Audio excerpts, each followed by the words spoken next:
Welcome, everybody, to All In Magazine Live, where bold voices, real stories, and big conversations come to life. And we definitely have a great conversation here this evening. So, I have a fantastic woman here with me tonight for this conversation. Her name is Roisin Geddes.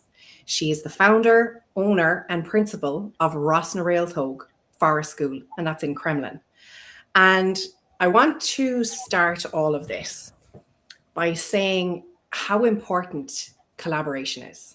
And Roshan and I have had a conversation, a beautiful conversation about collaboration and support and how important support is for children in local and community areas. Now, I'm going to let her tell you quite a lot about her school over the course of the next however long we're here. But I really want you to tune in and understand why someone like Roisin does what she does, why she has decided to go down the path that she's on, and her heart, the heart that she has behind looking after the kids in the way that she does. She's seen a lot, she has helped a lot, and I think somebody like this deserves space to share what's going on for them within this beautiful school that they've created. So, Roisin, without further ado, welcome and thank you for coming on. Hello, how are we? And thank you, Sheila, for this opportunity to celebrate our wonderful journey and maybe to share a little bit about my own background and the intention and the purpose for our beautiful school. And the center point really is the children, and that's the whole being of it. So thank you for allowing me to be here to do this. My pleasure. Let's start with you though, because in order for a school like Réaltog to start, it needs somebody to start it. So how did you become who you are to do what you do? So it did happen a long time ago. I started on a pathway working with additional needs. I had the privilege of working with Western Care back in the late 90s. And inspired by a mother who worked with me, but also somebody who'd been newly qualified. And we were working within independent living, supporting young adults with respite support and with their day service and all of that kind of thing. And they were amazing women. There was limited resources and support, but we were a team. and that team, when it was on, made sure everybody was looked after and they got the opportunity to access what they needed. And again, I was very young at the time. I was only 20 maybe at the time. So I was thrown in the deep end. But I saw the passion behind them and their intention, and I thought I could do this. Now, I didn't maybe say that at the very beginning because I was trying to figure it out. And from that, then I went to college, went to the UK, studied a degree in psychology, and was always drawn to the special educational side within that, and working with children. So I decided to become a teacher, primary school teacher. And from that, I had to do 2 years to become an educational psychologist, but life came along and family and husband and all of that. So I was a primary teacher in London town back in the early 2000s and ended up working as the special needs coordinator. And through that pathway, I really saw what people were up against. And despite the fact that I was in London town, working in a variety of different schools, worked in Catholic school for a long time, and then went into more of a kind of mixed background of cultures and that.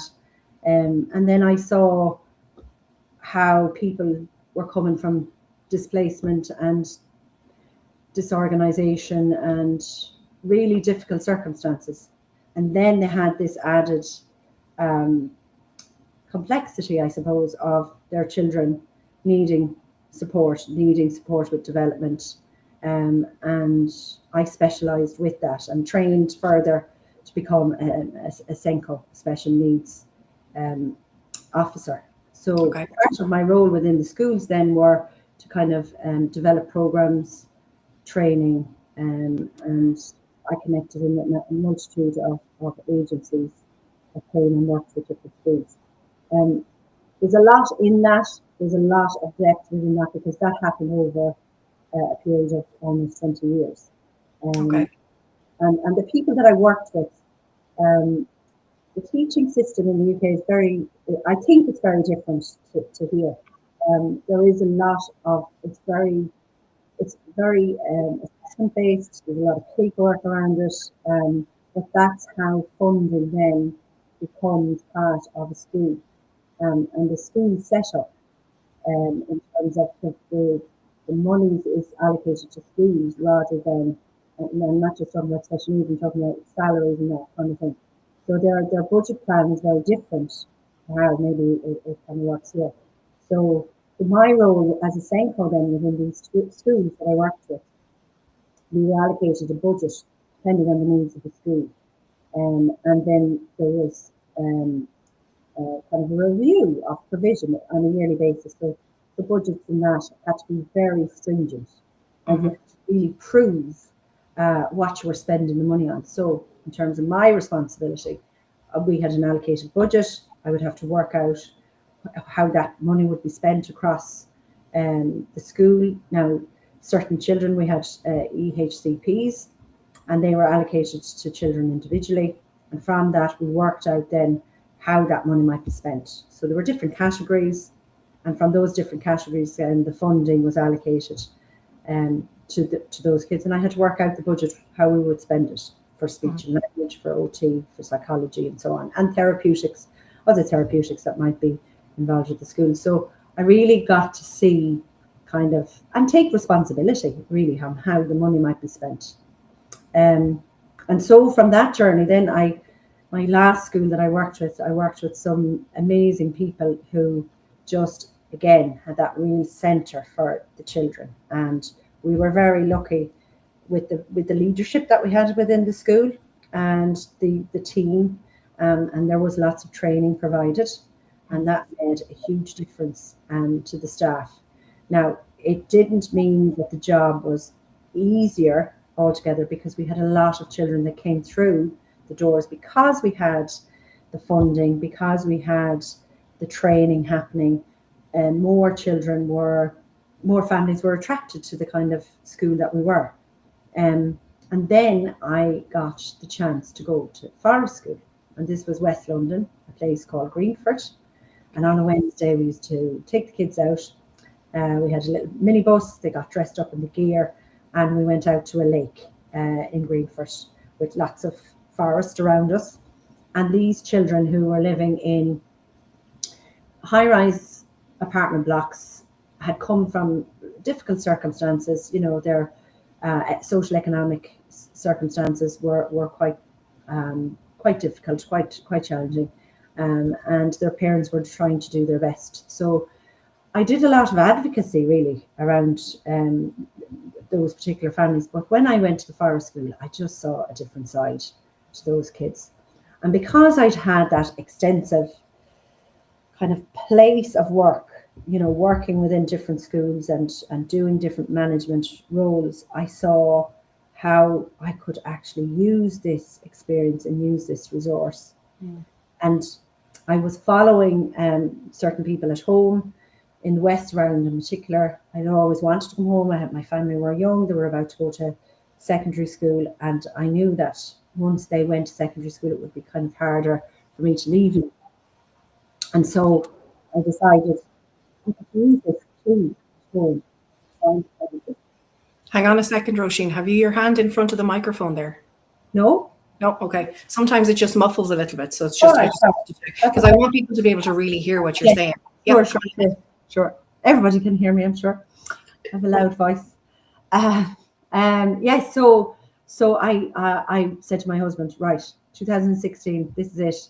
I am going to make the plan now, and we're gonna move home, and I'm going to set this school up.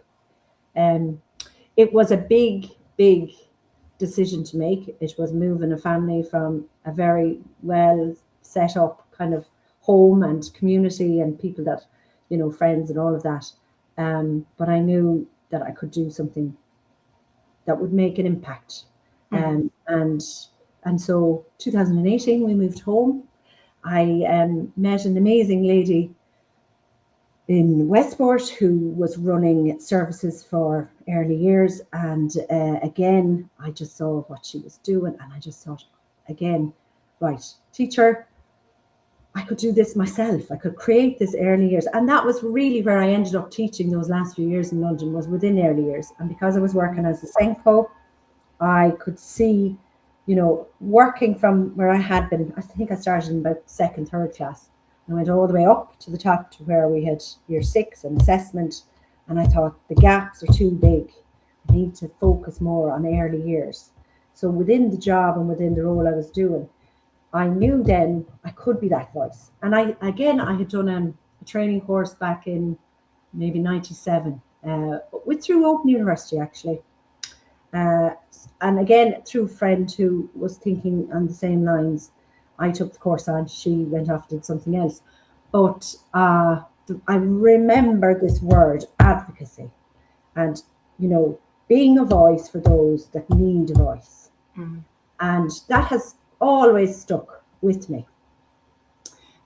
Because within that course, it was about the vulnerability of people, whether it was care of the elderly or working for adults or children with a disability, or parents that were trying to get support for maybe their child who had a disability that was an adult, or their children who needed an assessment. So I was always drawn to that piece, to try and be a voice, to try and help those that maybe didn't know the pathway, or so again, I would go off and research, I would go off and make the connections. And the Irish are known, the gift of the gab and a bit of charm and all of that kind of thing. And so I got to know a lot of people, and I got to know a lot of people in the right areas.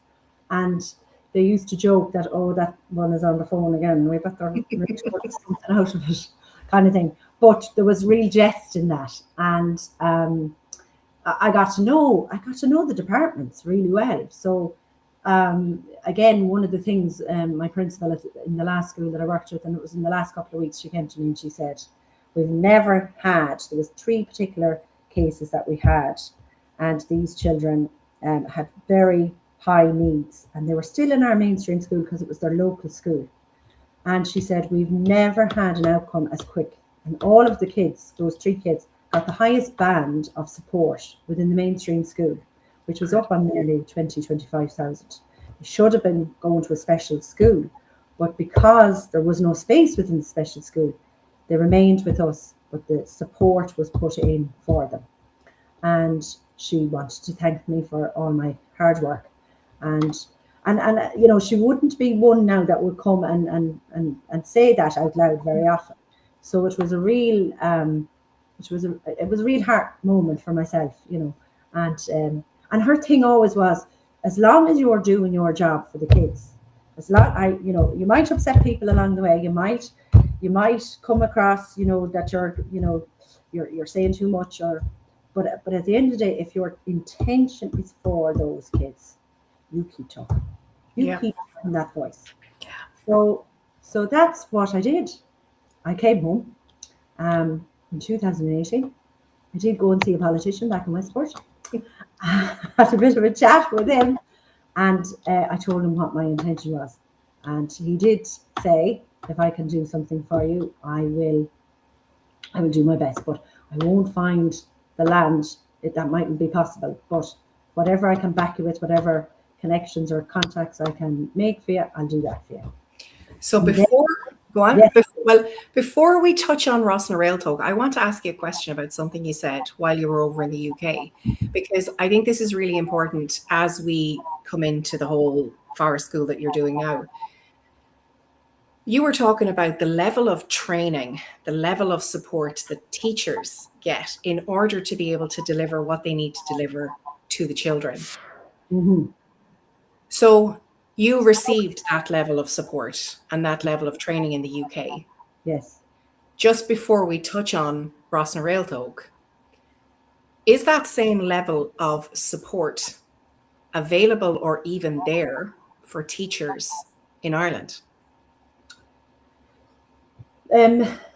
Where I would go with it is I started out in it was almost like going into a school at home, and I felt really at home. It was a Catholic school, and it was very familiar. I was living in the village of London town in this small area of West London, and I was going to mass, I suppose, and I was in the choir, and we were involved with the priest there because we were getting married, all that kind of thing. So I knew the area very well, and I was just starting out, and I was 24, 25, and I had the kids that I was teaching. It just was so homely, and the people were so homely, but the area of special needs was still, it wasn't where it needed to be, but there were things starting to change. So funding then became part of the school system. When I entered teaching in 2003, the money was in the borough, and then you had to apply for it. But now it was been allocated to the schools. So that gave ownership to the schools then for where they could spend the money and how they would spend it. Now, the EHCPs I mentioned earlier on, that was allocated to children that had more complex needs. So if you had a diagnosis of autism, and you might have sensory, so there might be a collaboration of OT and speech and language that would need to be part of that program. So you had IEPs, they were the individual educational plans. And from that, the allocation of monies would be spent on the OT. Now, it didn't mean that the OT was just going to work with one person. It meant that the OT would work across the school and would have a list of children that they would see in maybe that term. And so the priority, so you would have like a meeting, like a team around a family, but it might be the team around the children that were within that group. So you would have different specialists that would come to the school that would be part of the program for these kids, and as teachers and Senko, they'd be invited in. So they were like a SEN review, and that would happen on a termly basis. And then you would say, right, this is the plan, these are the IUPs, that was done by the teachers. And then they have Crow Park hours, I think they call them here, but in London we used to do our training every week. So every week there would be an allocated time for support for the teachers. So we would finish work at 3:00, you'd get your 15-minute break to go and have your cup of tea, and then we were in training for an hour. But that training was very tight, it was very strategic, it was precision training. So it was specific to what the needs of the school were. So I think when I started first, the kind of figure was about 9% of every population within the schools had an SEN list, and they were at different bands. And then you had the EHCPs.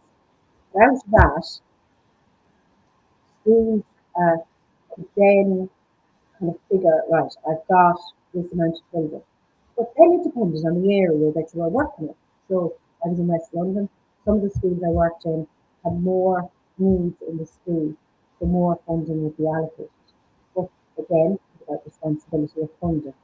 How much was spent at the end of the year? And if you didn't spend the money, you'd lose the money. So you had to be particular about how it was spent. Training that would happen then from, a speech therapist. They will come in and they might talk about communication. Now, there was no real talk at that time about devices as such for children that were pre-verbal. It was more about text, picture exchange communication, which was a folder with little pictures on it, and they had a little script, and the child would have to work. They would have to pick out through the leaves of the folder what they wanted to communicate. Now, obviously, you're working into one is the SMA that we call them here. You're a little muffled again, Roisin. No, you're grand. It's just to figure out. It's no. It's just to figure out. Sometimes when you move, it just goes a little bit muffled. Okay, I'll try not to do too much.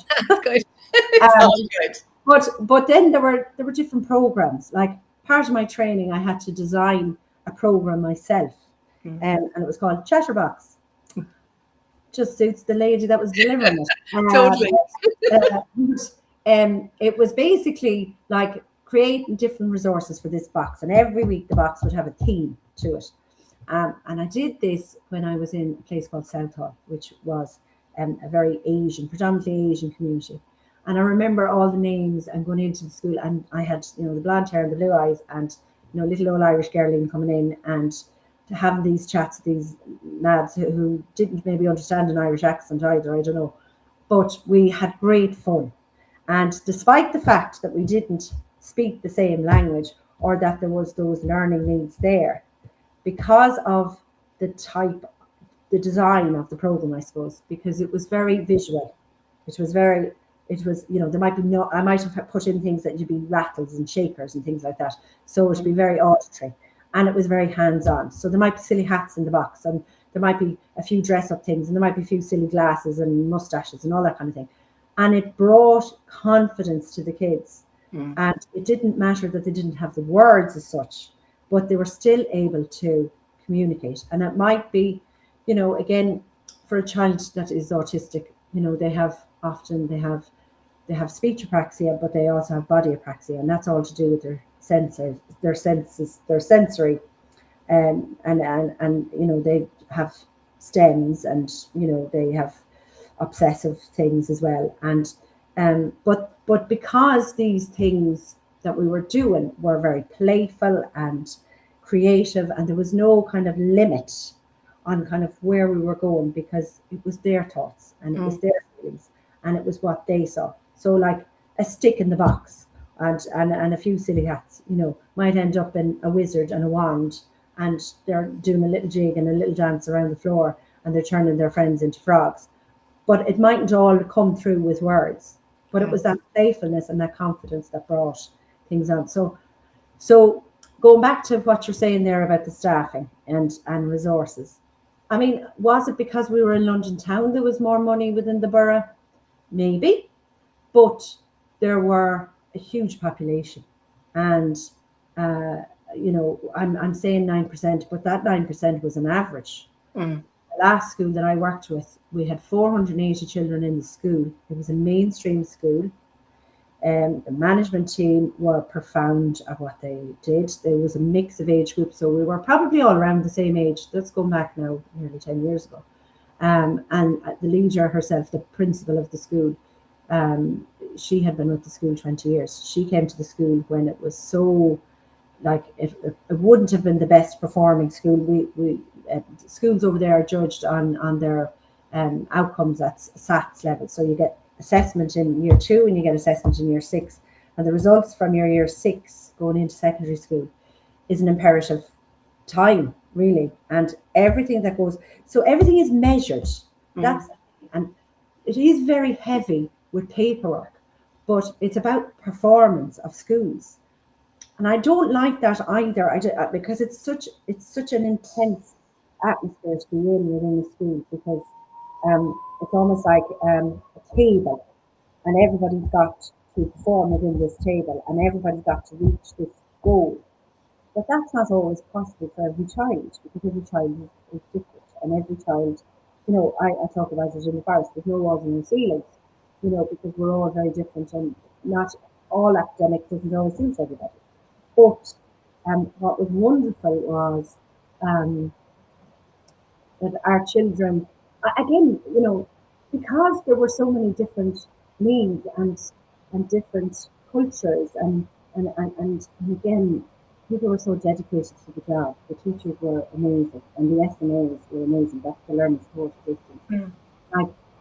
I just was so lucky to work with so many people, and despite the fact that we were challenged so much about people, the intention was always about the kids. And really, like, teaching is a vocation. Teaching is, you have to love kids. You have to, classrooms are very busy. Classrooms have lots of different personalities, and lots of circumstances that are so, 2-parent families, 1-parent families, grannies and granddads, there's lots of different, like, tributaries, there's lots of different hands involved in rearing families today, very different to years ago. And in London town, a lot of these families as well, they wouldn't have had families around. So it was kind of community based as well. But anyways, I don't know, where am I at? Yeah. So in terms then of when you came to Ireland and you decided that this was what you were going to do, that Ross and Réaltog was going to be a thing, how was your level of support for the teachers? What you brought an awful lot with you, but what did you have to do in terms of the people that you were training up? Was that there? Well, I when I came home, I didn't have the intention that I was going to work really in the school as a primary school teacher, because I knew the therapeutics that I had experienced and the work I had done within the school. I knew early years was the pinnacle place to be, the most important place to be. And I knew the pathway I had walked at home. Like I had on my wall in my office what the first steps were to do when a child was presented with needs. So what would happen was in preschool and in junior infants, the teachers would say to me, I have a child in my classroom, I have concerns around some of their development and their milestones. I've done the early assessments for this term, and they're not quite there. But I also have noticed other behaviours. I'd like to come and see this child, and you just contact the parents. I'd do something informal first. So I'd go around and I'd see, and I would say, okay, this needs a little phone call. I'm going to talk to the parents, and this is what I'm going to do. So I would do my little observations, and then I would make my plan. I need to contact the health visitor. We need to get a hearing test done. The health visitor is going to come in and talk with the family. And then when we would have that meeting, we'd say, right, we're going to do an assessment around OT, and we're going to do it around speech and language. There's some sensory needs there. There is a day around speech and language. And obviously you have to tread very carefully as well, because, this is very sensitive information, and you're trying to do the best for the child. So you're working again as partnership. And from that, then I would make a phone call to this particular department within where I was working, and they would give me a number. And this is like the assessment of need here. But you don't get a number with the assessment of need here. Well, not from my experience. And you get this number, and this was your number to track how far progress would happen. So you know if there was the hearing test was done. I could look it up in the system and say, right there, I wouldn't have to ring the parent. I'd know it was done. Yeah. I'd go back and trace it. I'd know the health visitor would record her findings, and she would put it, whatever conversation she might have gone for the home visit, and she might write it up. And there was a central database to look, and you could look that up. The health visitor was over. And then you'd see then where, okay, this has been assessed. This is going to go for OT. Now, I was lucky enough in the last school that we had enough money coming into the school budget that we were able to employ an OT and a speech therapist. So 3 days a week I had a speech therapist, but there were 3 different speech therapists. And they worked with I told you about layers there, there were different bandings, and then you had the EHCP kids, so those kids that got the higher band. And from that, that was how you kind of allocated how it would work, how I would say OT is in the school on Wednesday. I would like her to see these 3 children. She's going to do an overview. She's going to take it to the next level for assessment. So what I would say from that pathway, I knew how far the children were on the chain. And then because maybe it was year 1 we were working with, and we had this number of children. So we were a 3 form-entry school, which meant every year had 3 classes. So out of that, we would say, okay, there's 3 in that class, 3 in that class, 6 in that class. Right, they're all under OT. Maybe 6 of them are out of that are under OT. And you could gauge then how far you were going to go by the end of the year for the programme. And you would also say, right, we need our staff, we need upskilled staff with this. We need them to look at this as well. So it wouldn't just be like isolated to that year 1 year group. It would be a whole school initiative. And that made such an impact for all of the staff, because they had confidence. They obviously knew their children that they were working with, but they knew how to adapt it. And if they didn't know what to do, they had a forum, a group of people who were all on the same training. that you could bounce back and forth to. Mhm. And you also could go and tell your Senko that you needed some advice and support. And because I was working so closely with psychology and speech and OT, I would be on the training myself. So I delivered training as well with our staff because I was working so closely with these people. So the impact measure from where those children started in preschool, going into their first year in reception, which would be junior infants. And by the time they got to year 2, you could see the steps and the impact from the provision that was put in place. Now it's not perfect, Kira, because there is so many children within that system that you're trying to ensure that they're getting the best. But the intention is there.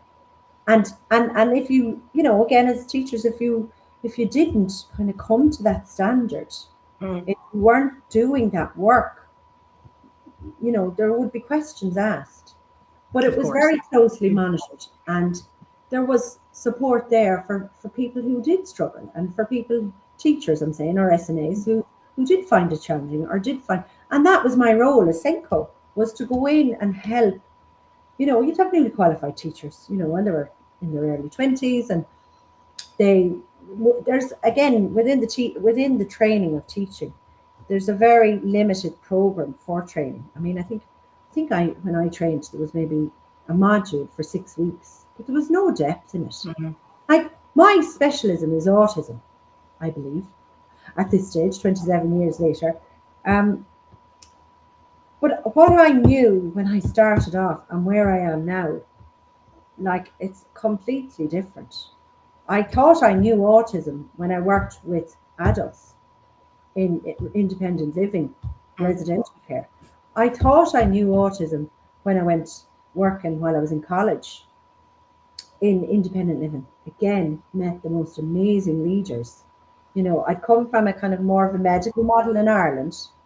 I went to UK where it was more holistic and there was more to therapeutic and day service that was, active and, collective, bringing other service users to kind of the one place, news centre, or, sports, or, Come forward a little bit again. Come sorry. forward. No, it's fine. It's fine.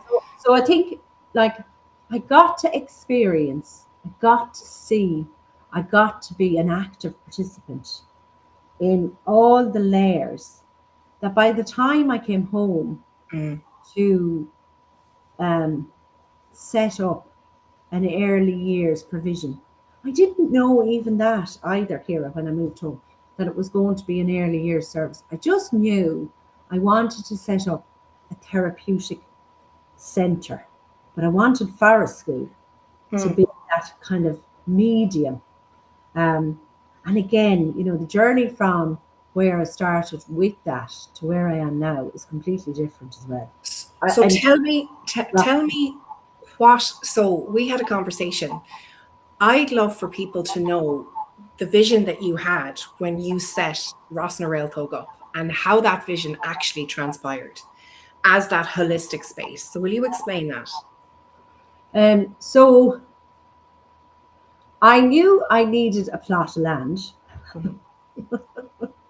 and I needed a building, and I didn't really know what it was going to look like. And as I said, I went to see somebody back in Westport, and he said he was going to help me out with a bit of land, or help me along the way, not with the land, but be an advocate, I suppose, and that assistance in the background.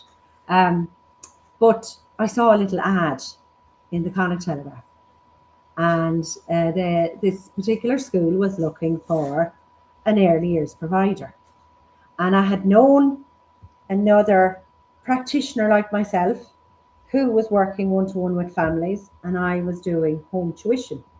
So when I came home, I was a registered teacher with the Teaching Council. I still am. And I was on the road working one-to-one with children, delivering the therapies that I delivered in the schools I worked in London with. And now I was doing this on the road as play therapy skills. And the families I met So again, this is how the birth of the school came about, I suppose. Mm. The families I met were finding it really hard to access. Well, the pathway first. How do I get my child assessed? I know there's a difficulty here with my child. I don't know who to talk to. And by accident, some of these people came my way and said, I'm worried about my child. I told them what I did, and they said, come see me. And then I ended up working with their children and still work with their children today. And that helped me see then what actually was existing in the system. Mm. So again, my Senko head went straight on, and I was like, what's the pathway here? And again, oh gosh, like without saying any names, like there were great people I met in 2018, 2019. There was this really great gentleman I met, and I said to him, and he's like a leader in mental health. And I said to him, I feel really frustrated because there's nobody I can go to iron this out. And he said, I'm going to put you in touch with a couple of different people now. And he gave me a couple of names, and I made a phone call to these couple of people. And one in particular said to me, Roisin, that work pathway, I'm sorry, it doesn't exist here. Oh And my I God. was like, I kind of know that. But I said, I had, a principal, a leadership team, I had a team of teachers, and now I'm on my own, and I'm trying to set this up. And I know it will work, and I know I can do it. I just need a few people that have a notion about how this works, how this system works here, so that I can be more informed, better informed to help families. So through that advocacy, through that work I did that year, through that work I was doing one-to-one with the families, they showed me what was lacking. They showed me what was challenging for them. And amazing mothers, amazing families, amazing fathers that just were they felt like they were on their own. And I came to their homes, and they felt like they had a cheerleader with them. Great. So, as I said, I saw a little ad in the paper. I said, right, I'm going to contact this place. I did know this place because it had family connections, family history. And I just thought, this is amazing. I could do something really, really lovely in somewhere I know, so local. And I'm giving back to what I, as a teenager, and went and did my leaving cert, and wanted to go off to college and do inspirational things and be an inspirational person, or notions you have, and then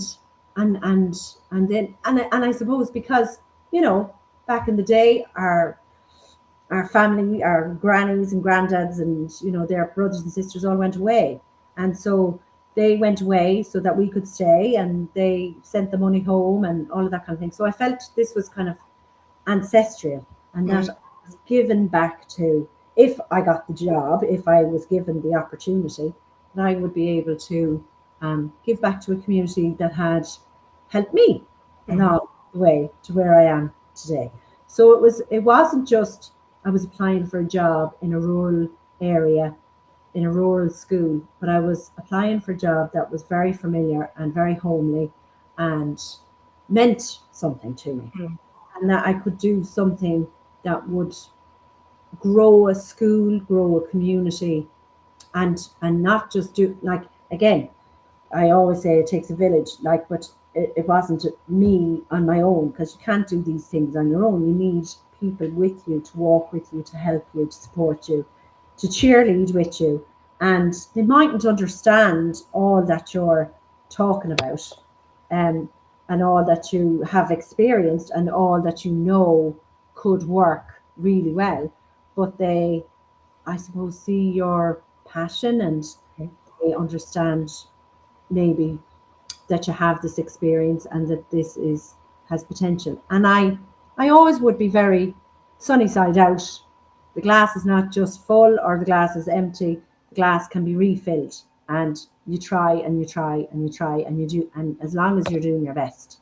And so when I applied for that job, there were some synchronicities as well that happened along the way. There were there were, I won't maybe divulge them all, but there were things that I was like, how is this possible? How have I come to this?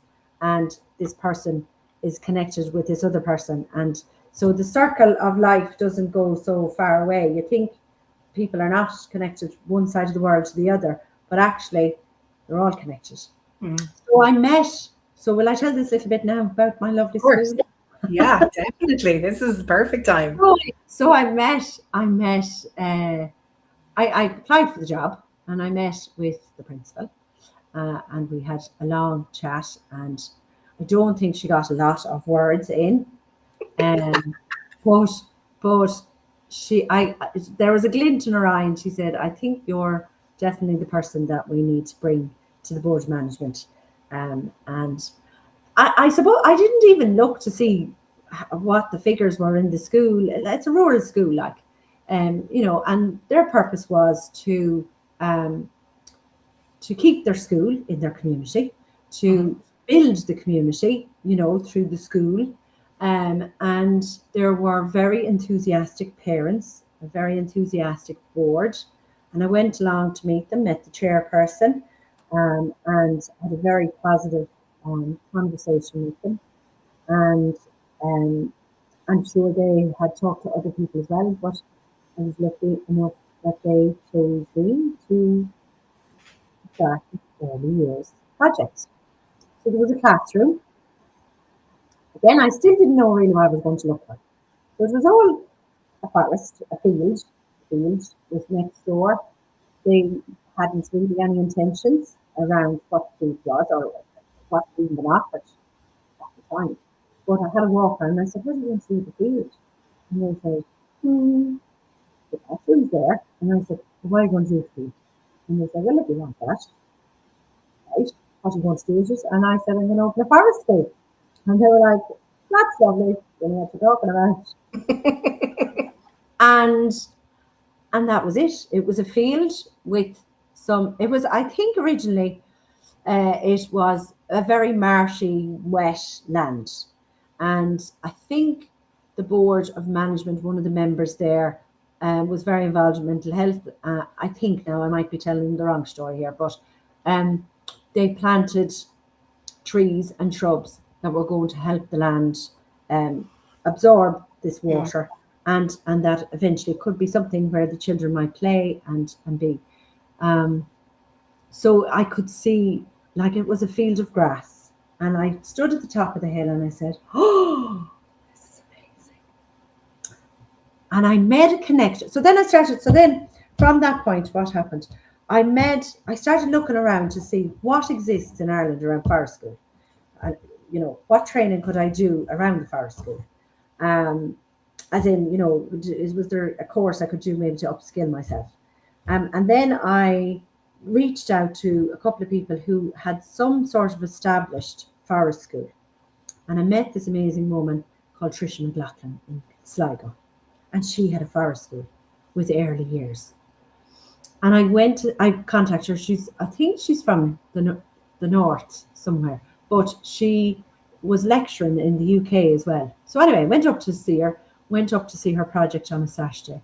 And she had this amazing setup. She had a huge polytunnel, which was twice the size of my one that I have in the forest school now.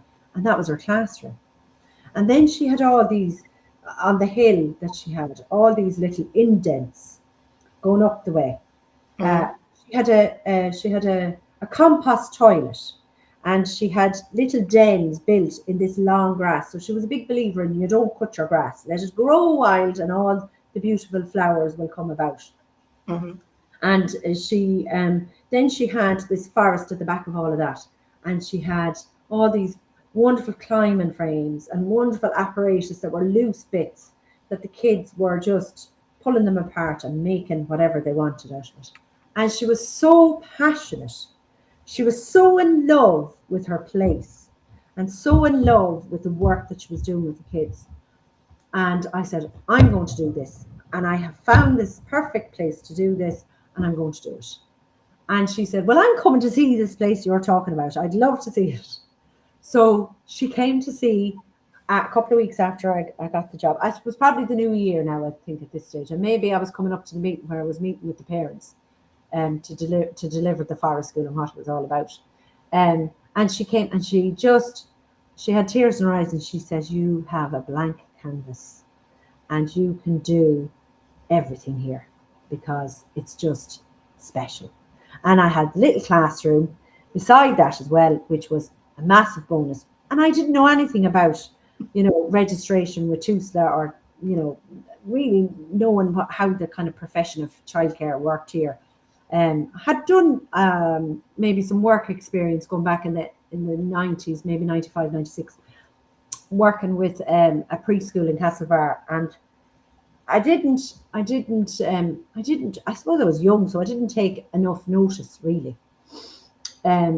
But it came back to me then when I started this path of, right, I'm setting up this preschool, what do I need to do? What are the organisations? And so going back then to the board had gone off with extended members of the community who I'd known in a past life because I'd visited there so often and stuff because of the family connections. And they went off and they canvassed for this beautiful school. So they already had the numbers got for the school. Now, again, I wasn't big on the social media thing or, I had a bit of a Facebook account, but I can't even remember if Instagram existed then. I'm sure it did. But that was one of the things that Tricia said to me. You have to get your Facebook page up and do that before you even register, because that's how you're going to get yourself out there.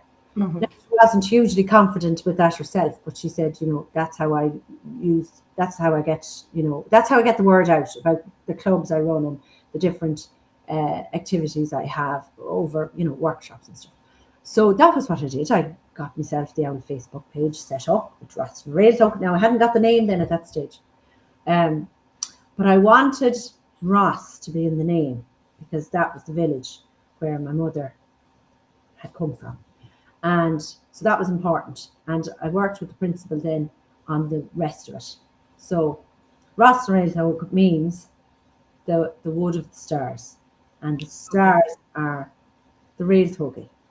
And so I had an inspection with the Department of Education going back maybe 3 years ago. And I told her the story, a bit like this now, maybe not as long as I'm telling this story. But I told her the story about planting the seed. And we planted the seed, and the seed is the little oak seed, the little oak. And we grow as we're part of Ross and Réaltog, and this tree is the child, I suppose. And through that growth and all of the kind of ingredients that the forest school brings and all of the elements that the forest brings, eventually that tree blossoms. And out of that, the tree lights up because all the little Réaltógaí are on the tree at the end of it. So this massive oak tree has had all this nourishment and all this strength and all of this facilitating as the practitioner, as the teacher. Brings the child on. The best teachers don't tell you what to see, but they show you where to look. And then it's down to the child. And that's the beauty of it, because it's that creative thinker. And that was the birth of the name Ross Réaltog. And that was the intention around Ross Réaltog, that it would put these strong foundations down for the children. And the families would be that, we would have this solid connection together, and that we were walking together to do this, and that children would have this immersion within nature. Yep, there you go. That immersion within nature, and they would be exposed to every element together. It's muffled again, Roisin. Sorry, Jerry. No, you're all good. I don't know why it's happening. It's just every now and again. It's all good. Keep going. Maybe the angels are flying around. But that immersion, that whatever the weather, they're dressed in their their gear. No weather is not acceptable. All weather, because kids don't care about rain. They're not going to melt. Yeah. Like most of the time today, we had a massive shower down the field, and I was like, "Where's your jackets?" And they were just standing in the rain, sticking their tongues out. We have a drummer that comes every year he does a 6-week program with us, Anthony, and he tells the kids like that when the rain falls out at home where he lives, that it tastes like strawberries or mangoes. What does the rain taste like when you're out in it? And then what might that sound like when he's playing the drum? That sound when the rain falls and you're trying to catch the drops. What does your feet sound when you're trying to catch that?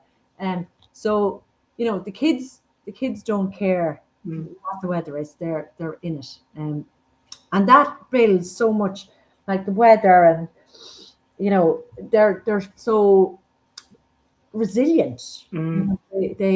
They're ready for everything, and they're not afraid. They're not really afraid of anything. Like, they might be a bit apprehensive, but when you're there to catch them, when you're there to give them the stepping stone, when you're there to intervene if things get a little bit harder, or if they're not maybe in the best form, like they're there to comfort one another. Like, they're so, when you don't put, obviously where we are within the forest, we're always safe. We have that risky play. But the space is so fluid and the area is so vast, really. I had a friend who I worked with, a psychologist, who came home. She was from Roscommon. She came home somewhere around the middle of the COVID thing. And she came to the school and she stood at the wall just outside the gate. And she said, "Oh my God, what you've done here is fantastic." And she had tears in her eyes, and she said, "This is a little university for these little people." Oh, that's a lovely description. It is really, because they're so tiny. Like some of the little ones we have. So some of our little ones started in January this year, and they weren't even, like, they're not. I've one now at the minute, and she won't actually be 3 till July. But I tell you something, there's something feisty about her. There's no holding her back. And that's the beauty of it. Like, a mixed group of kids as well. There's the younger ones and the older ones. The older ones now, some of them are 5, 6, or coming 5, 6, and the younger ones are not even 3 yet. But they're all there, kind of shoulder to shoulder, and they're all, the smaller ones are sometimes saying it's okay to the bigger one. And they're going over to say, "Are you all right?" Or, "I'll show you how to get up to 3. I can do it." So, and some of it is innate. Some of it is learned from observations, and some of it is their nature, that they have that natural. I remember this granny coming one time. I might go off on a tangent now, Claire, so please pull me in. I will. I have a granny, gorgeous woman again. Kathleen was her name. I'm going to say her name. She said that these children are in a state of theta, and I didn't really know what that meant. But she would be very, very faithful lady, and like that state of God's presence. And my mother used to always say the use of reason. Like, when you made your Holy Communion, you came to the use of reason, and I didn't ever understand that concept either. But as a teacher, when I did the Holy Communion classes in London, I realized what she was talking about. That innocence, that they have. They say it how it is. Yeah. They call it out. If you have a spot on your nose, they'll say, "Oh, you have a big," or if you have a schnot on your nose, they'll say, "Oh, there's a big schnot there." They're so honest and they're so authentic. Again, over the last couple of weeks, because they were having graduation and they knew they were going to be moving on, there was a lot of cards made on scrappy bits of paper, or hearts drawn, or the intention, "My painting is for you, Teacher Rose, my painting is for you, Teacher Ron, my painting," because they knew that they were going to have this transition, and they mightn't have the words to say thank you and "You've done this for me," or "You've done that for me," but that little card that they've made is the biggest thank you, or even just the hug. "I'll miss you, Teacher Rose, and can I pop over the wall and see you when I go next door?" Of course, anytime, of course. So it's a beautiful place to be. I'm sorry now, I've probably gone off the whole tangent. I can't. No, this is the whole point of it. It's to get that feeling across as to what the forest school actually means in the community. Mm. You're doing a huge amount of work with the kids that come in and all the And support the work. staff team, Kira. Yeah. Like, I couldn't do like, whew, again, Kira, from the very beginning. I started off myself, obviously.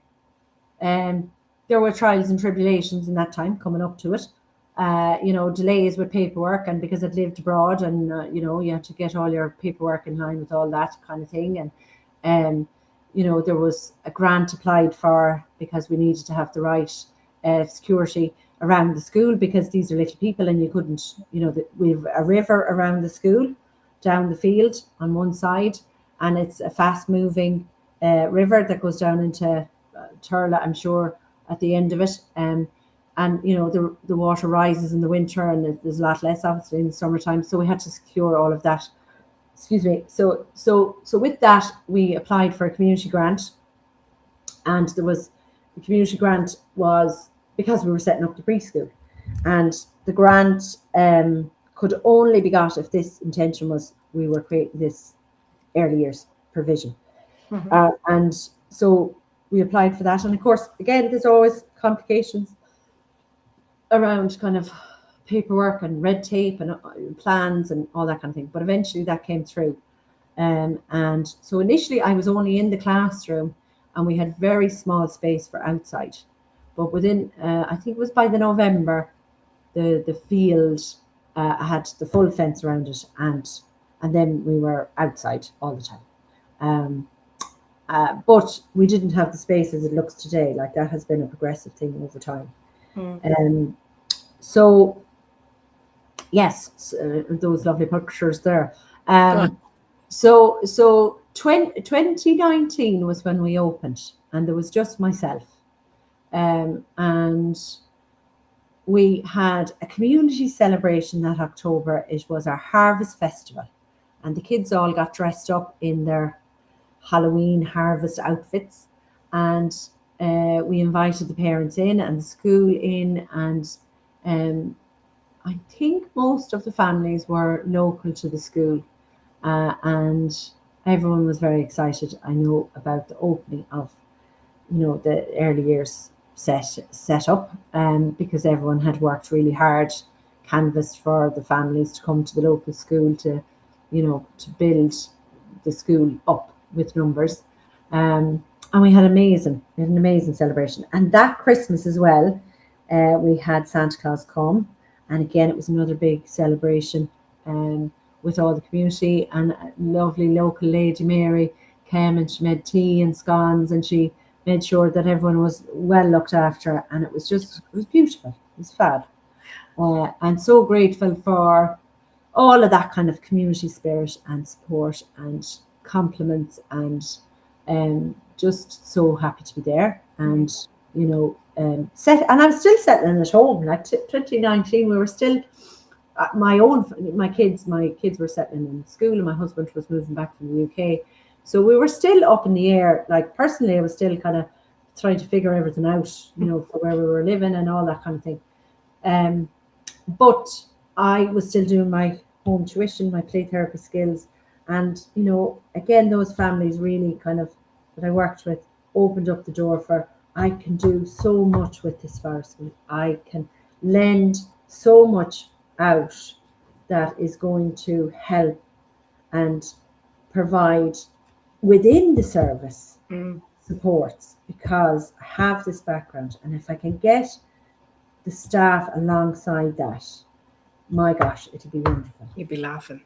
And so COVID kicked in then in March, and for the first time I was kind of in a place where I wasn't working for the first time ever, because I'd worked since I was 16, 17. And the COVID payment and all the rest of it was handed out. And we were told initially it was only going to be a couple of weeks. And then there was a whole great reset around how our whole payment and how our whole setup for our registration and everything else. But we didn't find out any of that till kind of much later on. And so So yeah, I know that was a very difficult time for everybody, Mm. but it was hugely impactful for the families that I was working with, because now they had no school and they had no access to therapy and they didn't have any respite.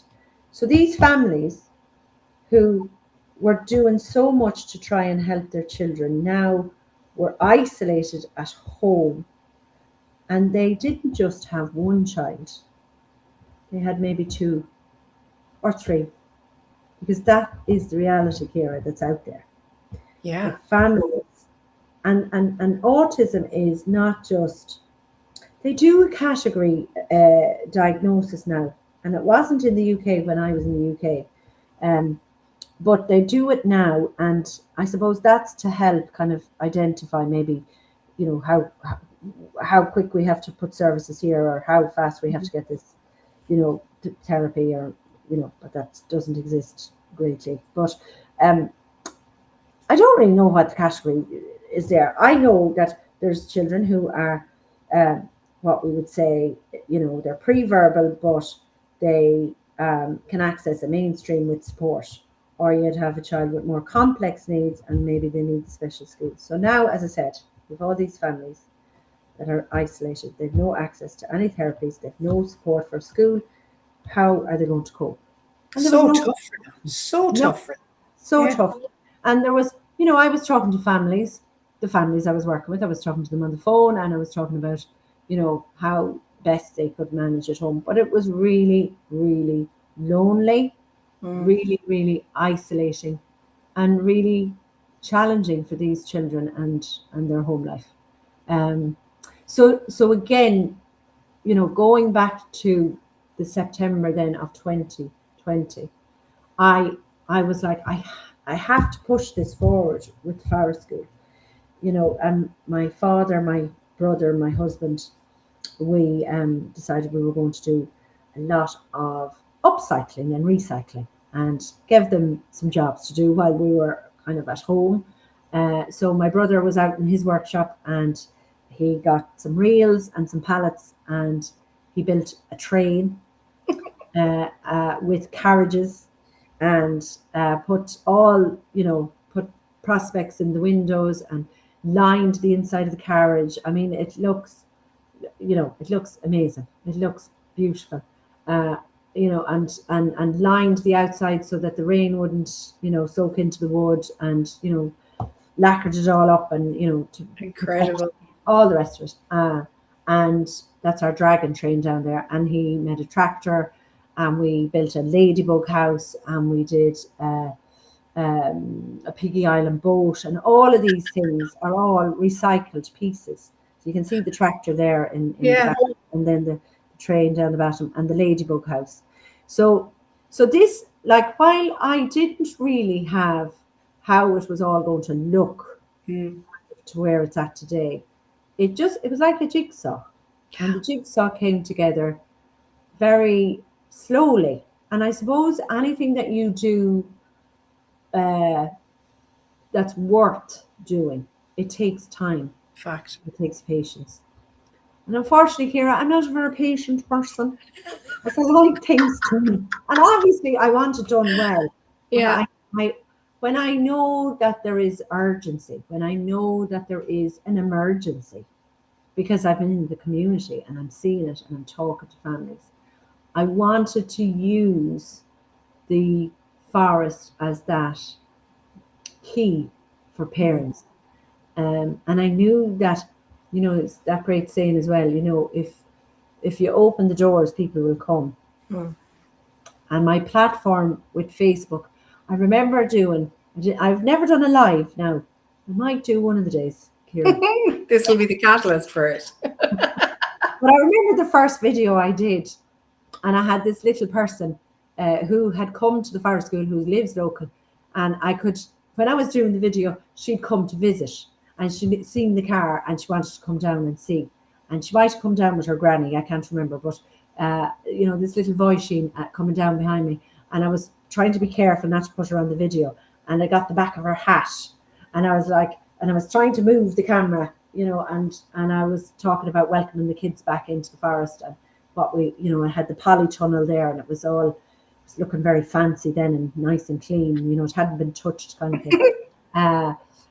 Ready for the Réaltogies to come in, and she was so enthusiastic and she was so excited, and you can hear her voice in the back of the video, talking. And I was so mindful that I didn't want to put her on the camera or catch her, because I'm very careful about that sort of thing, unless I had permission from the parents directly about putting the kids on camera. But she was just excited about coming back to the forest, and she was excited about seeing her friends, and I was so excited to get back into it. So that was 2020, 2021. So I started my venture with my special class. Will I start talking about that now? Okay, I don't know. You're gas. I love it. Yeah, tell us now about the school as it stands and how it's been over the last few years. So, as I said, Roisin Réaltog is this wood, the wood of the stars, and every year we celebrate the kids at the end of the year with a grand graduation, and they all dress up. I only have one little gown, but I always do really special photographs and get them dressed up a few days beforehand, and they have these lovely T-shirts at the end. I kind of stuck with the green and red of Mayo. Nice. And so every second year, that's the colour code, and it's beautiful. And they get these beautiful diaries at the end, their learning journey. They get snippets of wonderful workshops we've done and practical tasks, and we do little observations that the Department of Education expect us to do. So when they come in, they can see these profiles, and they can see the work being done. We have plans to put together, so you have to have an overarch for the year, what you're going to do, medium-term plans, weekly plans. We meet regularly as staff to kind of go through all of that. I generally stick with the same themes because I try and bring that into kind of community objectives. So always in September we'll have, I'm from a kind of a musical background, so my family would be great singers and musicians, and as a kid I grew up with a big family where we would have lots of family occasions, and to be almost like a big ceilidh and a festival.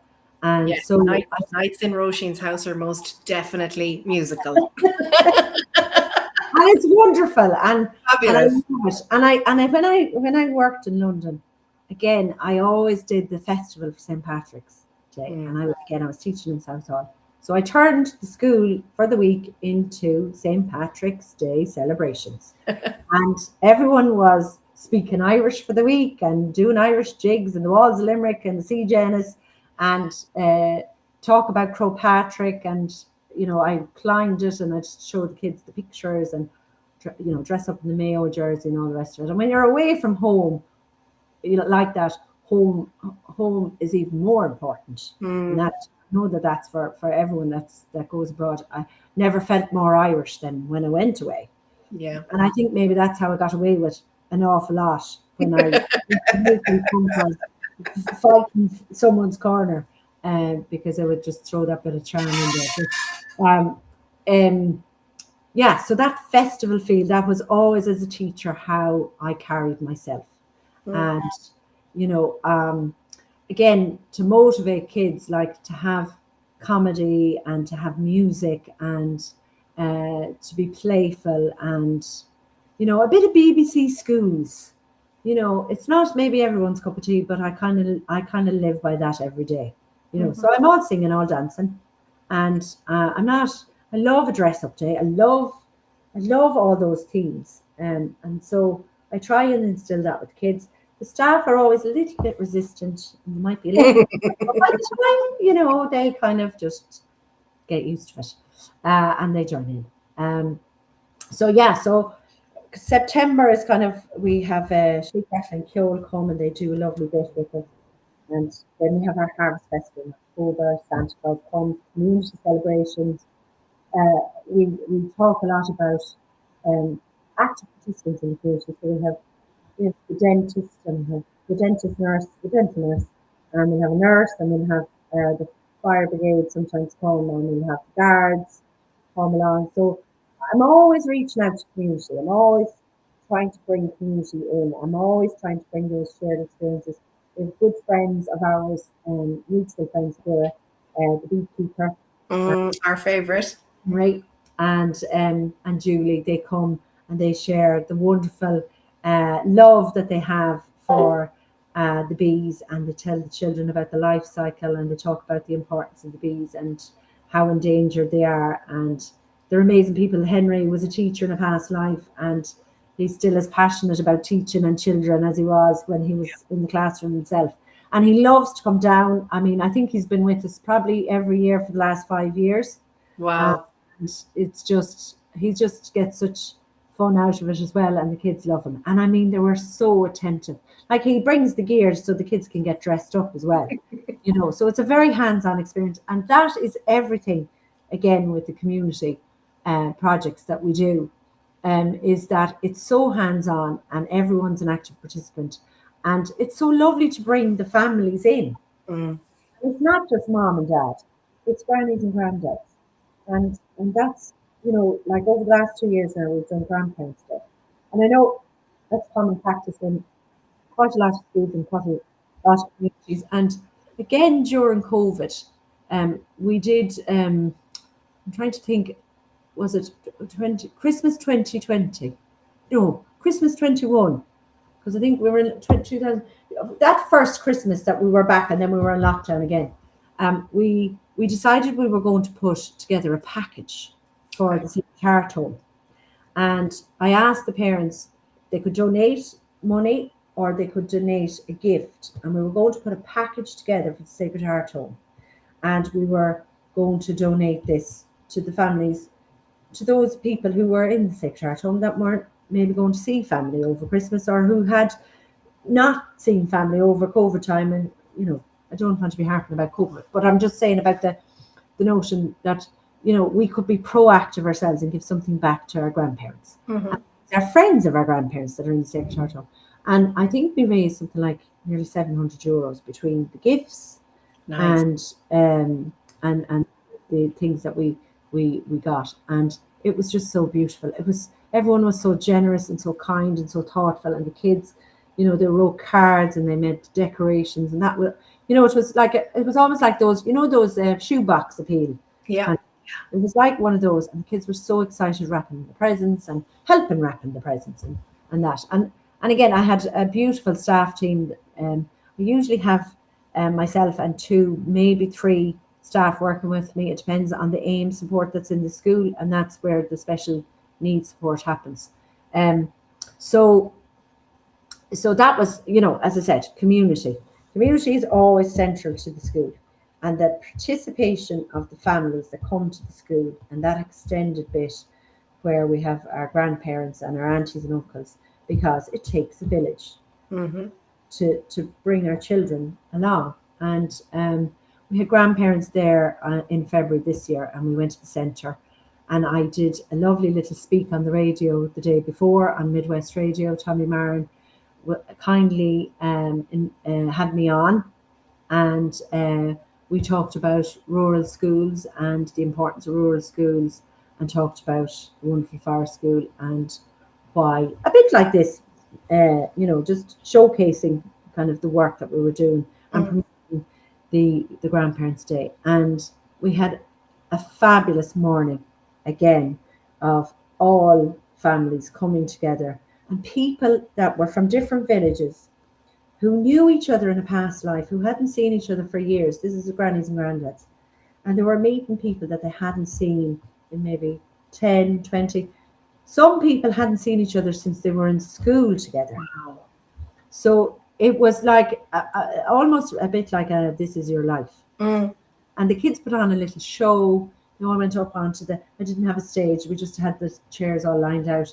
And they'd all been rehearsing their own song that they wanted to do. So I had the mic and I had the speaker. They all did a karaoke piece. And every single child came out to do their little bit. And some of them were a little bit shyer, but as the applause came, their voices got louder and louder and louder. And we had Shake Rattle and Joel, Linda came out as well to assist with the music, and it was just a brilliant day. And the kids, I'm so proud of them because they're so little and Mm, they do this, and they, they might be a little bit apprehensive. There's a big crowd there. I mean, they're all looking at me, such thing as in them, and then they do it anyway, and they just have such a great time. And that's those are the moments that I love to see, where we're all celebrating together this time that they spend, because it, it goes so quickly. I mean, my eldest now, he's off in college, and like it's not that long ago that he was the same age, yeah. and you know that time is so precious, and so it has to be done well, and it has to be done right, and it has to be within a place that people care enough, that people want to be there to do this, to be their best Mm, for children. And it's really important. Like, my background is, it's a variety. I'm not I didn't go down the route as a early years childcare practitioner, but the work I was doing as a primary school teacher, I ended up working down at that end because I seen what I needed to do, and I could see the path and the impact it would have. mm. To be there and to see where that little person starts, and then, some of my children now have just graduated and they're going on to big school, and to see how far they've come. To watch their journeys.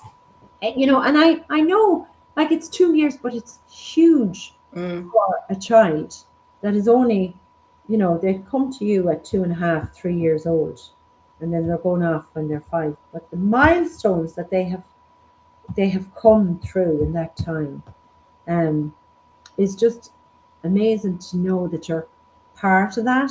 mm. You've had some peace for them to go on to the next bit of education. And, like, again, I talking there about education in London, and it's very paper based, assessment based. Like, we are so lucky in the west of Ireland that we are in, and in particular in rural Ireland. Like, they're almost like private schools. Mm. Yes, there's a curriculum to follow. I got the opportunity to go down to County Clare a couple of years ago, and I met a teacher. I think the school is called Mullacha Og, and they use a forest school based curriculum alongside the mainstream curriculum.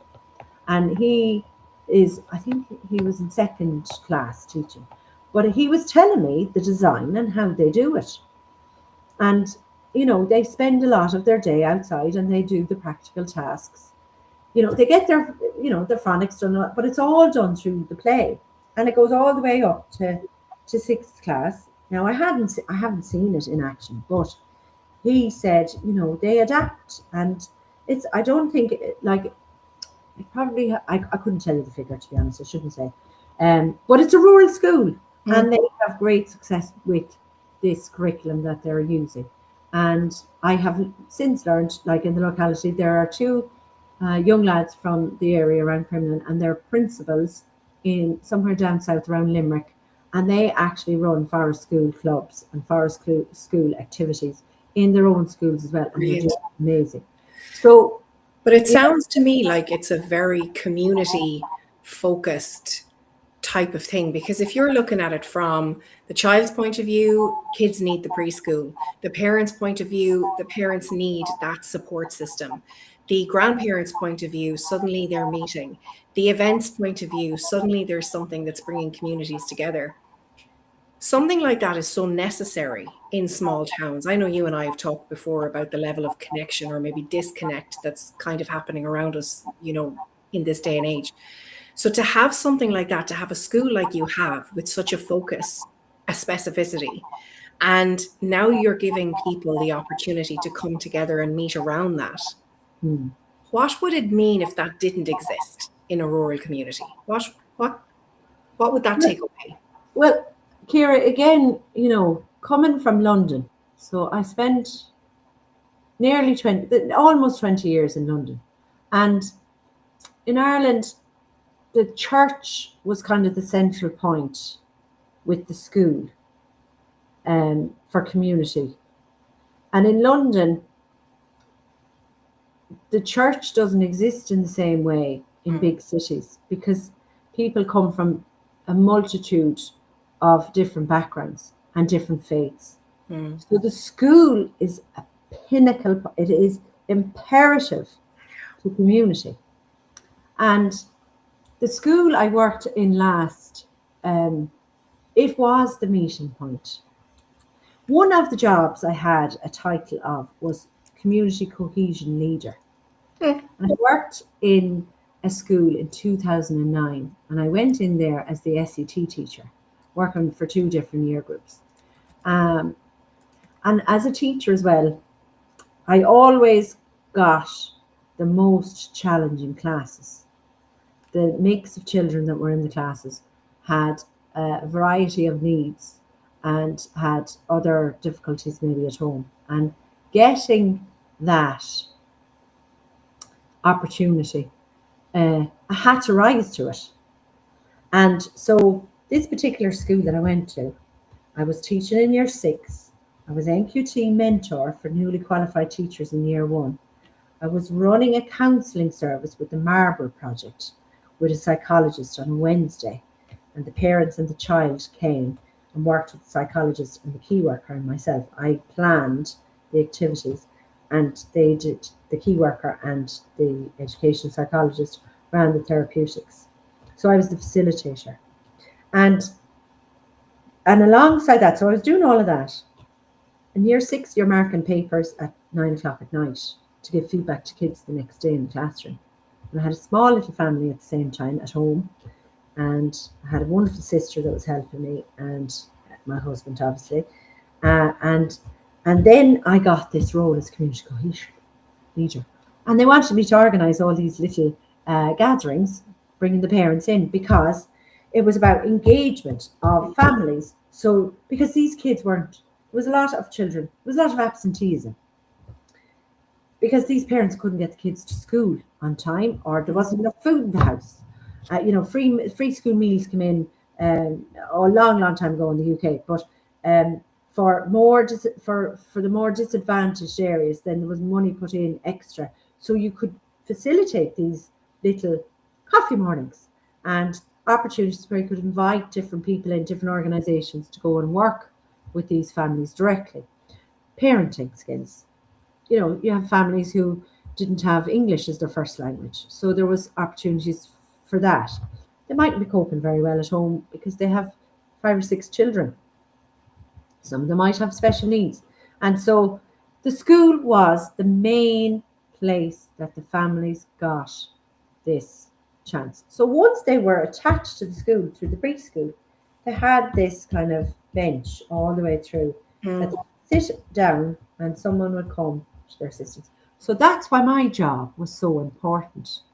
So because I suppose I was somebody who, again, working in Southall, where there was a predominantly Asian community, and the mums used to say to me, like, I would go and talk to the dads, and the dads were from a Muslim background, and I was this little, I'm saying a little girl, but I wasn't a little girl. I was this young teacher who didn't really take no for an answer. And the child would come to school and they would have these difficulties, and people would say, oh, it'll be really hard to get them to engage. It'll be really hard to get them involved. But I would make sure that I would get them involved, and I would invite them in. So I befriended them, I supported them, I helped them, and they felt comforted. They felt like they could share. They felt safe.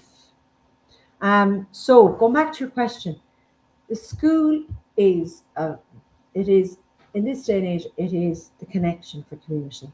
And schools have to be putting themselves out there more. And in rural Ireland, there are schools that parents drive by, and it might be their local school every single day of the week. Why they do that, it might be their family circumstances, it might be about childcare. it might be about the job that they're doing and it's that direction and there's nobody there to pick up at the end of the day. Where we are, a lot of the families that come to us, they do have grandparents that come to pick them up, or the parents might be working from home. But on inspections over the last few years from the department, from TUSLA, and again, me attending conferences and talking to different providers, and there's a lot of talk in the media around providers available for families if they're working full time.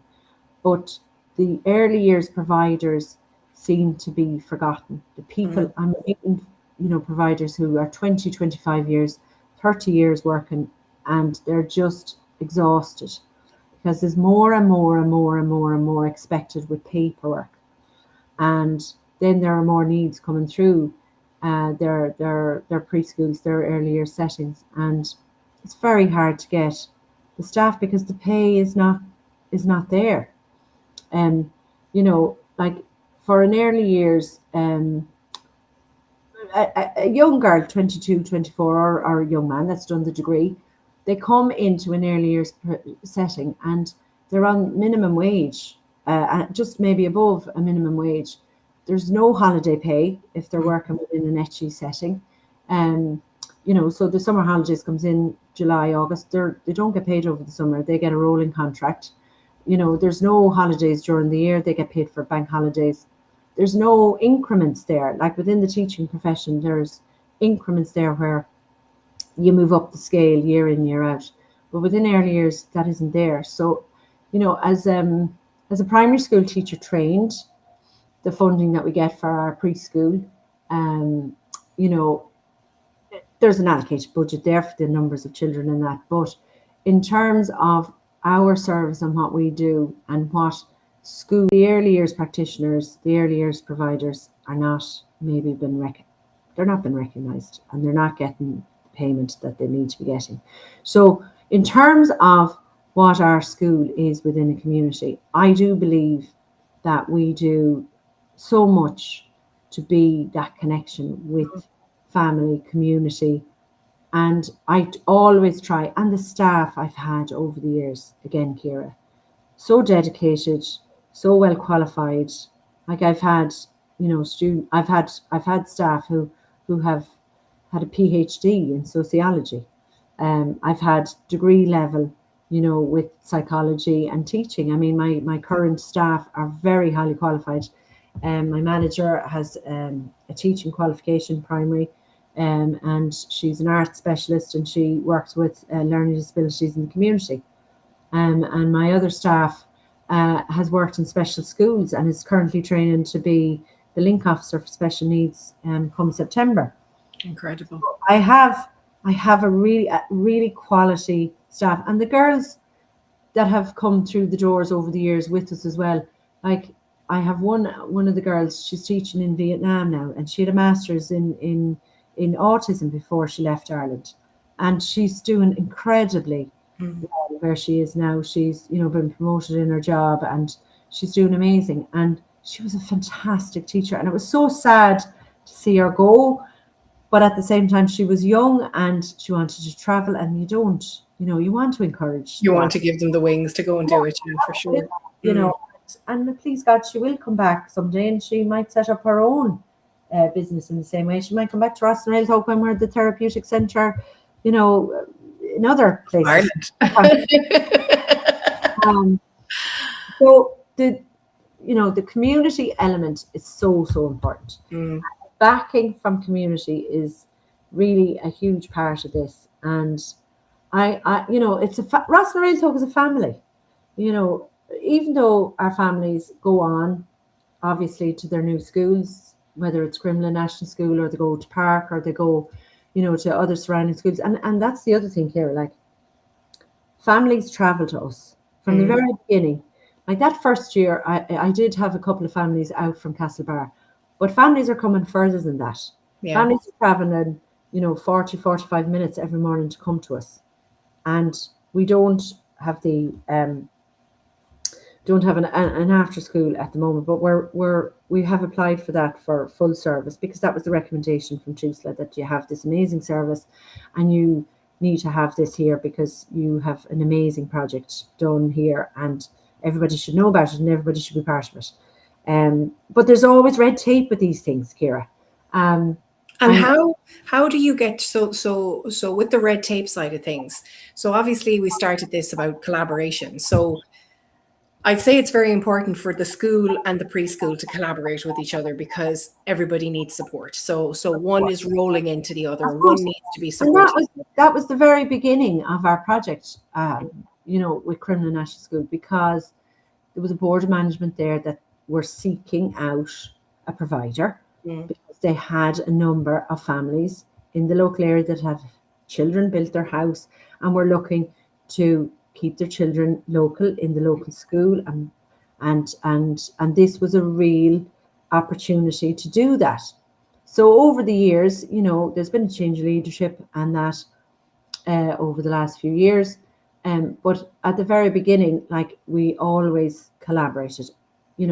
Whatever workshop I mentioned there, Anthony comes and does drumming Mm. every year. And then we put on a show at the end, the preschool and the primary school, the national school together. And it's a beautiful occasion because where the children start, obviously within the preschool and the national school, like, it's just a huge performance. And I remember the first year that I came to the school, and the principal, she'd never seen the workshop. She had no experience. I had.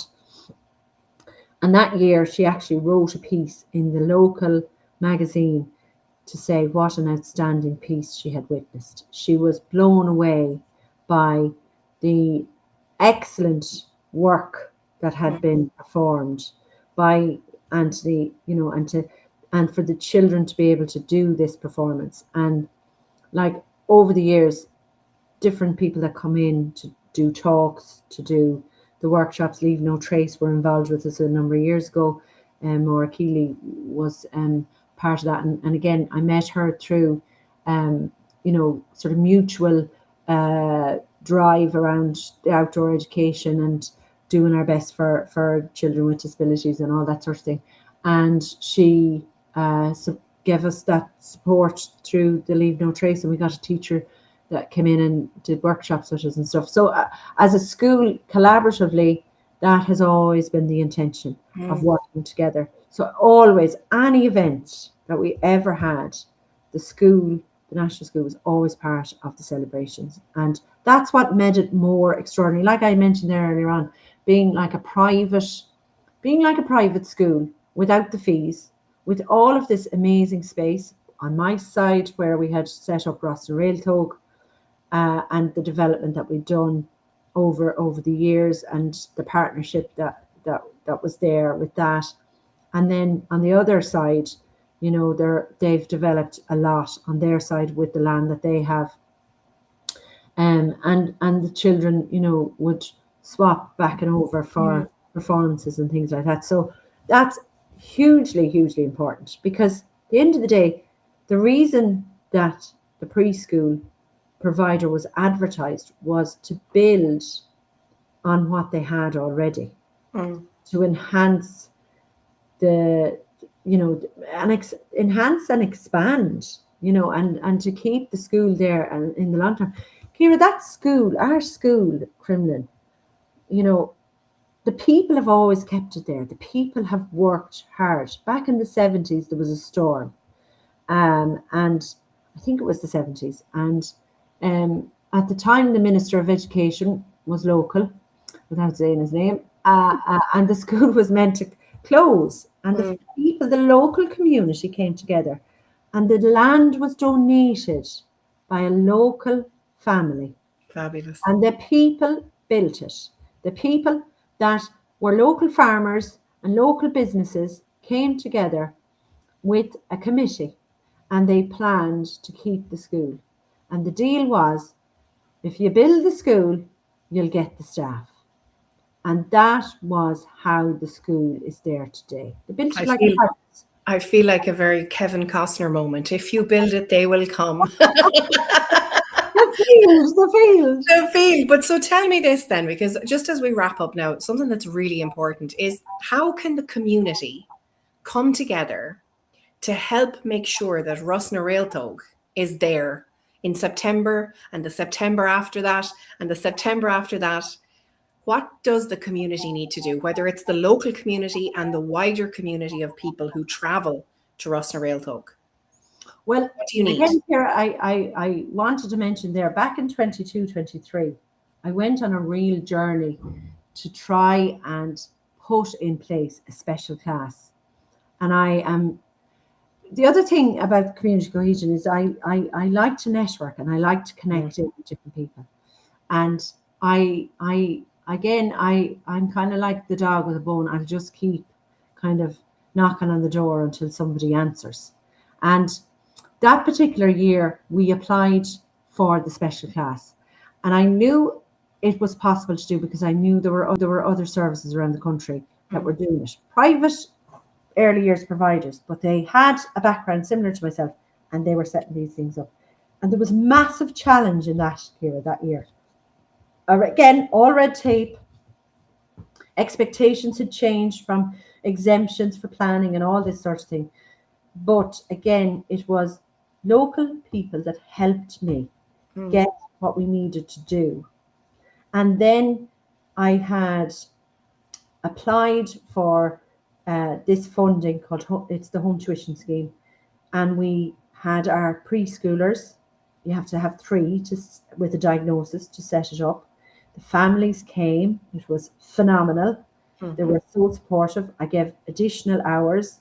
I put the staff in place. We got signed off by the CNO that it was going to happen. I mentioned my friend back in Westport. He brought the politicians to the school in the November to advocate for what we were doing. I met with the minister at the time, Anne Rabbitt, who was the junior minister for special needs. I went to see Josephine Madigan. I was invited again to meet her at a meeting in Castlebar. One of my parents came with me. We were still fighting for this funding. And we had another mum who had 20 years of experience in this kind of background. And she was fighting all the time. And my mom beside me was so upset. She said, this has not changed in 20 years. And unfortunately, Ciara, that year, I didn't win the battle. And we didn't get our special class and we didn't get our funding. But those children stayed in my service. Those children remained and I funded it myself. And that was very, very hard. But I couldn't not those kids with me. The parents wanted to be there. The children were happy. Now, there were hiccups and I've learned an awful lot from that time. But the intention was always about the kids, and that was the central point. I had amazing staff, and I got burnt badly that year, but I didn't stop. And the school board of management supported us right through that because they wanted Rossna Réaltog to be there. And they could see that we had worked really hard, that I had worked really hard, that my staff had worked really hard.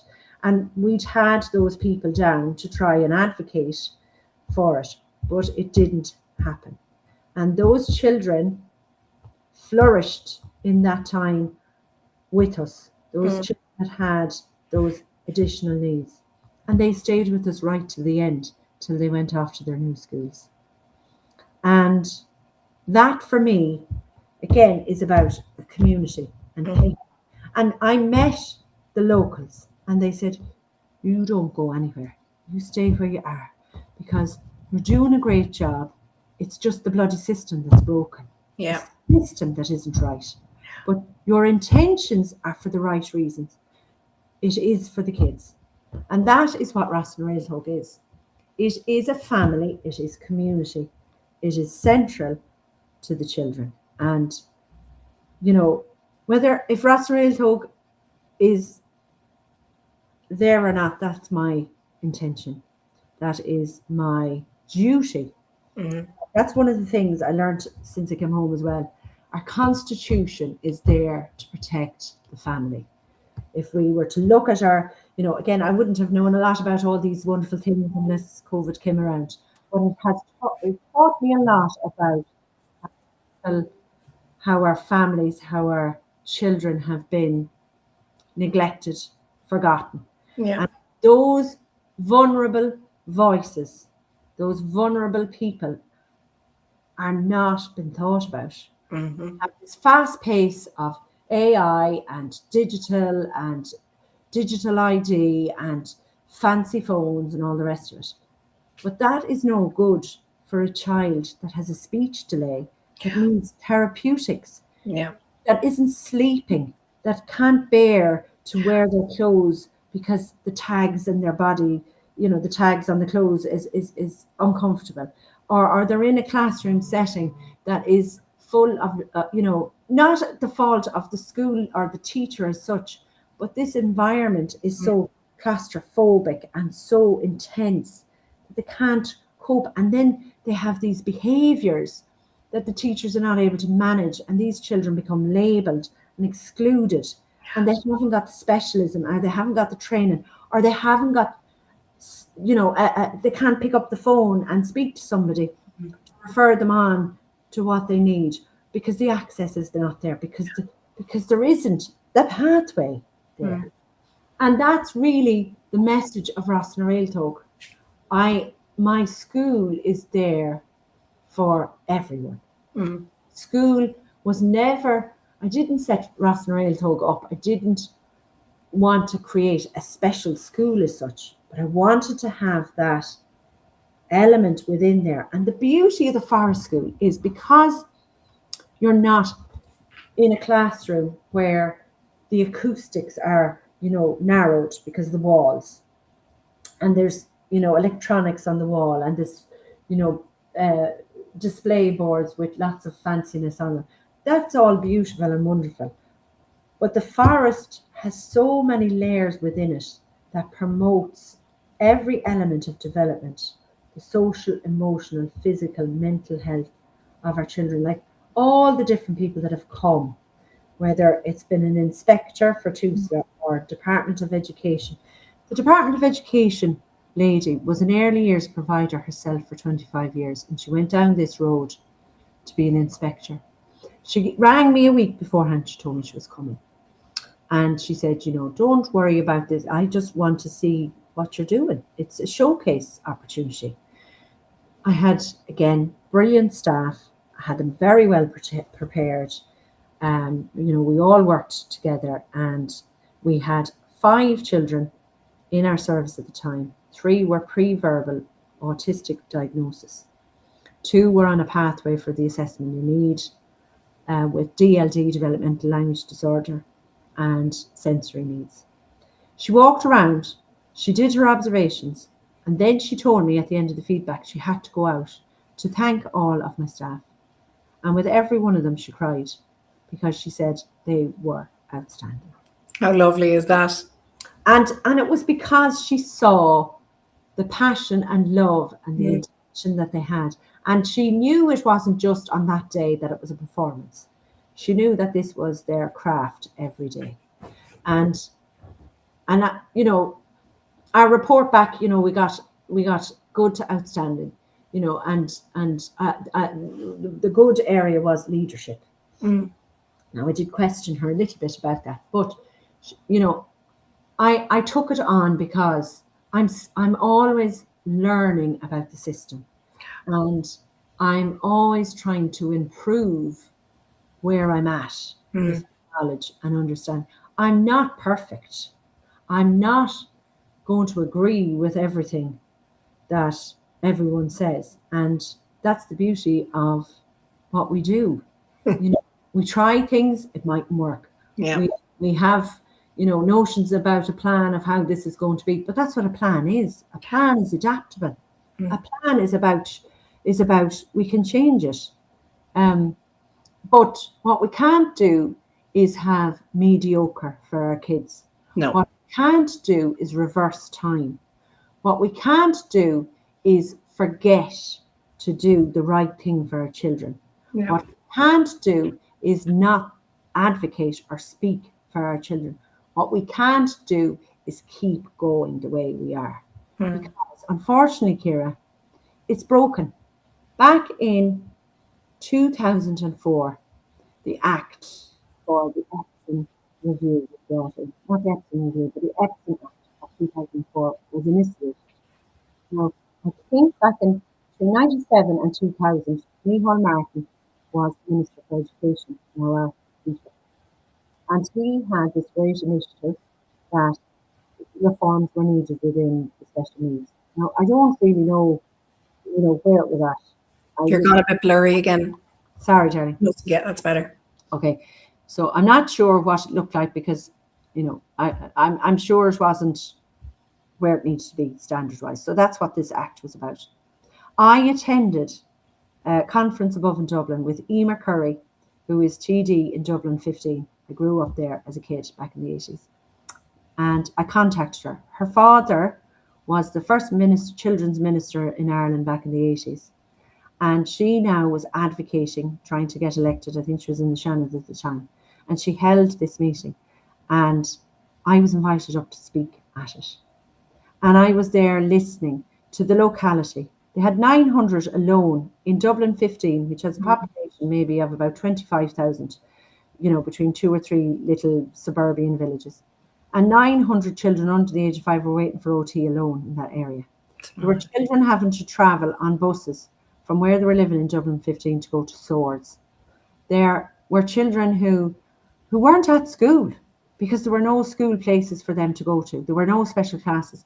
There were no units, or we used to call them additional resource provisions in London, but there was no specialist class attached to the national schools because they were full in the Dublin 15 area. So these kids couldn't go to school. So these families were at home with these kids. Now, here we are in County Mayo, and we don't have a system that is sufficient either. And I've learned this through the practicality of the families that I'm meeting on a daily basis. And the steps I've walked with a number of families over the last few years, to the point where parents have rang schools and they've been told at the door, sorry, we can't do that here, or we haven't got the resource to support that.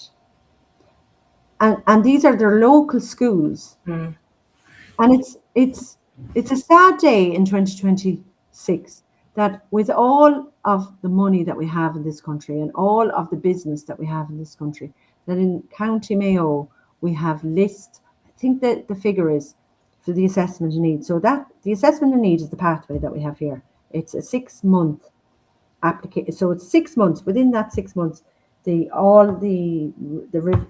review has to be done and the assessment has to be done. It can take up to 2 years for the child to be even reviewed, first off. So the waiting list for children under 5 in this county right now for 2026 is almost 256 children. We have 45 special classes attached to national schools, and the majority of them are full. Now, if these children don't have a diagnosis, where are they going to go to school? Because you have to have the diagnosis to get into the unit. So, Roisin, with that in mind, because we're going to have to wrap up now, Yes. What would you leave people with in terms of what needs to happen next? So if you can put that into a couple of sentences for me. We need Roisin and Réaltog everywhere. We need people that are passionate about education the way I've spoken about it here tonight. I don't turn up for the job for the sake of a salary, because there's no money in it, really. Yeah. This is a vocation. We need people who are going to go that extra mile. We need people that love kids, that love to see these little milestones. It's not a babysitting service at 2 and 3 years of age. This is an imperative time in their lives. We've got to match the level of education. Okay, they're not going to be doing algebra and they're not going to be reading Silas Marner or anything like that. The quality, and early years services are doing so much and they are trying their best, but they're not been supported funding wise. They're not been supported with the capabilities to have children with these needs. It does become a babysitting service. We have Better Start program, we have aims in the schools, but there is no opportunity for training. There is no time for training because the money is not been put into it. So I would love to see Roisin and Réaltog everywhere. I would love to see forest schools everywhere. This is something that is worldwide. Australia, New Zealand, the Scandinavian countries, this is their way of life. It's freezing cold. It's minus 10, 15 degrees in Norway and Sweden, and they're running these schools. So it doesn't matter about weather as such. Sure, it rains here all the time. If you were to wait for the sun to come, you'd never go outside the door. So That's for sure. The people that have come to our school over the years, we run summer camps in the summer. We have respite support. We have summer provision. I have to go out. I have to find the staff for all of that. I have to find, people that care and want to be part of this. The Réaltog vision is to be an advocate, to create forest school for all schools, because you've got your OT, you've got your speech and language, it's visual, auditory, kinesthetic, it's hands-on, it's creative, it's being silly, it's climbing trees, it's using imagination, it is community. I mean, the layers and layers are endless. So we're gonna have a full breakdown in the magazine when it comes out on the 21st. So this interview and everything that Roisin has been talking about will be in the magazine on the 21st, and we'll also do a write-up. So maybe we'll pop in that write-up some more bits and pieces about what's actually happening in Ross the Réaltog and what's available over the summer. Absolutely. And for now, I appreciate your time. I appreciate your energy. Never stop what you're doing. Don't stop. Don't stop until you get enough, and you won't. I know you won't. That is open to all our families, and I'm so grateful for this journey, for this time. I'm so grateful for all the people I've met. I'm so grateful for all the challenges. As I said, I'm not perfect. I am trying to do my best with a system that I know needs a lot of work, but I will make the connections and I will advocate near and far because it's about our children. Fact. And I'm happy to do that for other people as well, because I know how hard it is. And when you're under that amount of pressure and strain, if I can be that little piece, if somebody needed to have a chat, if somebody needs a phone call made, if somebody needs somebody to fill out a form, I'll be there. And that is the beauty of our school. So as I said in the captions, you can find Roisin on Instagram and on TikTok for Ross na Réaltog. The links will be in the magazine, and it'll be all available on the 21st. And I know she's going to be doing camps for the summer. So thank you so much, Roisin. You're an absolute gem. God bless you. Thank you, Ciara, for this time. And mind yourself, and I'll chat to you soon, no doubt. Thank you. Thanks, everybody, for watching. And please, if you have your kids and you want to get them into a forest school, I can highly recommend that that's the place to go. Take care, everybody. Take care. On. Thank you.